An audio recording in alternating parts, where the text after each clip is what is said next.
بسم اللہ الرحمن الرحیم، الحمدللہ رب العالمین والصلاة والسلام علی سید الانبیاء والمرسلین۔ عزیزان محترم، ایک اور ویڈیو اہل تشیع کے پاس سے آئی ہے۔ اس پہ کافی خوش ہو رہے ہیں یہ لوگ کہ لو بھائی پھر سے دلیل مل گئی قرآن پاک سے ماتم کی۔ اور مجھے تو سمجھ میں نہیں آتا کہ یہ جو لوگ ہیں یہ آخر قرآن کس کے پاس پڑھتے ہیں اور کس سے ترجمہ پڑھتے ہیں، اللہ ہی بہتر جانے۔ کیا اردو پڑھنا، عربی پڑھنی نہیں آتی؟ اب اللہ بہتر جانے۔ پہلے تو آپ اس کو سن لیں، یہ شخص کہہ کیا رہا۔ ہم ماتم کو اچھا نہیں سمجھتے، ہم کہتے ہیں کہ شیعہ ماتم کرتے ہیں۔ تو آؤ آج اللہ کے قرآن سے دیکھیں کہ کیا اللہ پاک نے قرآن میں ماتم کرنے کی اجازت دی ہے۔ قرآن کسی بھی مسلک کی کتاب نہیں۔ سورۃ نساء ہے، 6واں پارہ ہے، شروع ہی یہاں سے ہوتا ہے۔ 6 پارے کی پہلی آیت ہے، لا یحب اللہ الجہر بالسوء من القول الا من ظلم۔ اللہ کہتا ہے میں کسی کے باولے کو، سوء کو پسند نہیں کرتا، الا من ظلم، مگر جہاں پہ ظلم ہوا ہے وہاں تمہیں اجازت ہے۔ اور میرے بیٹا یہ قرآن ہے، سب کو پتا ہے کہ کربلا معلیٰ میں امام پاک حسین علیہ السلام کے ساتھ ظلم ہوا ہے۔ تو میرے بیٹا جب قرآن اجازت دے رہا ہے کہ الا من ظلم، کہ جہاں پہ ظلم ہوا ہے وہاں ماتم جائز ہے، تو ماتم کرنا چاہیے بنص قرآن۔ یہ قرآن نے کہہ دیا۔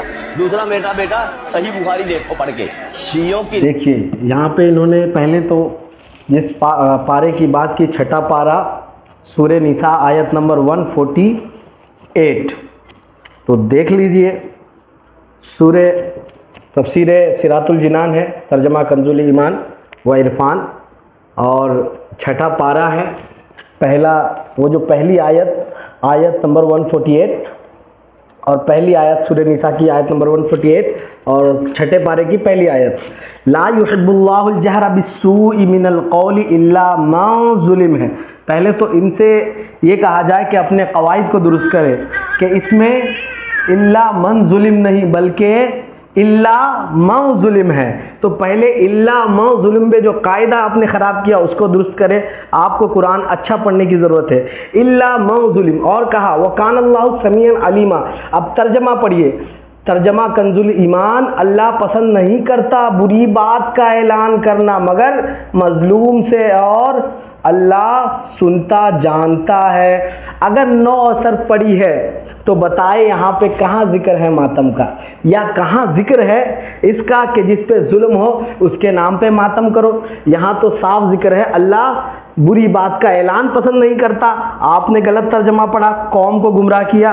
اور آگے دیکھیے اس کے بارے میں، اس کی تفسیر دیکھیے، آپ کسی مکتبے کی کتاب اٹھا لے، کسی مکتبے کا ترجمہ اٹھا لے، 9 اثر کے لحاظ سے ملا کے دیکھ لیجئے، کہیں یہ ترجمہ نہیں بنتا کہ جس پہ ظلم ہو یعنی مظلوم کے لیے، مظلوم کے نام پہ ماتم کر سکتے ہیں۔ یہاں پہ ایک قول یہ کہ بری بات کے اعلان سے مراد کسی کے پوشیدہ معاملات کو ظاہر کرنا ہے، جیسے کہ غیبت کرنا یا کسی کی چگلی کھانا وغیرہ۔ یہاں پر کہیں بھی جو ہے ماتم کا ذکر موجود ہی نہیں۔ چلیے یہاں پہ پہلی تو یہ بات ثابت ہو گئی کہ ماتم کا ذکر یہاں موجود نہیں ہے۔ دوسری کہ آپ کی دھاندلی یہاں پکڑی گئی اور آپ نے کہا کہ ماتم درست نہیں ہے لیکن قرآن ایک جگہ پہ اجازت دے رہا ہے۔ تو چلو بھائی، ایک جگہ جو آپ نے کہی آپ کی گنجائش کے مطابق اگر مان لیں گے تو یہ گنجائش آپ کی ختم ہو گئی۔ اب تو آپ کو بھی ماننا پڑے گا کہ ماتم ناجائز ہے، کیونکہ آپ نے کہا قرآن نے ایک جگہ پہ کہا۔ اب قرآن نے اگر ایک جگہ پہ کہا ہے تو یہ بات آپ کی رد ہو گئی۔ اب اگر رد ہو گئی تو آپ کے پاس کوئی گنجائش نہیں بنتی۔ لہٰذا دوسری بات یہ قول کہ آپ نے قرآن کے ترجمے کو اپنے مطابق بنا دیا، قرآن کا ترجمہ بدل دیا، لہٰذا ان پر توبہ بھی لازم ہے۔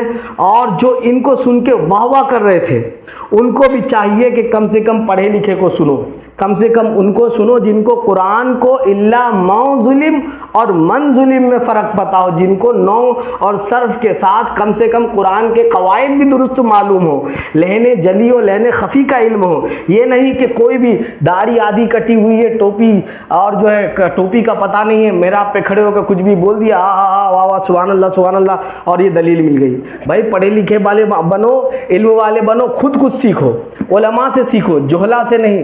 ہر کوئی اگر یوٹیوب اور فیس بک میں آ کے اپنی دلیلیں پیش کرنے لگا تو پھر کتابیں کس لیے؟ نو اور صرف کی ضرورت ہی کیا ہے؟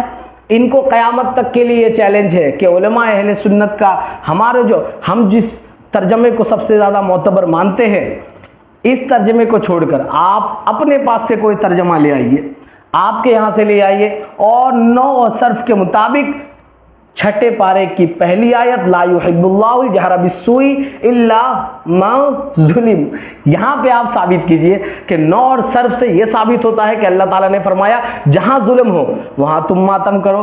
قیامت آ سکتی ہے، آپ کا جواب نہیں آ سکتا۔ اللہ تعالیٰ سے دعا ہے اللہ تعالیٰ ہم سبھی کو ایسے ڈھونگیوں جالیوں سے بچائے، اور ہم سبوں کو جو ہے اپنے نبی کی پیاری پیاری سنتوں پہ عمل کرنے والا بنائے۔ وما علینا الا البلاغ۔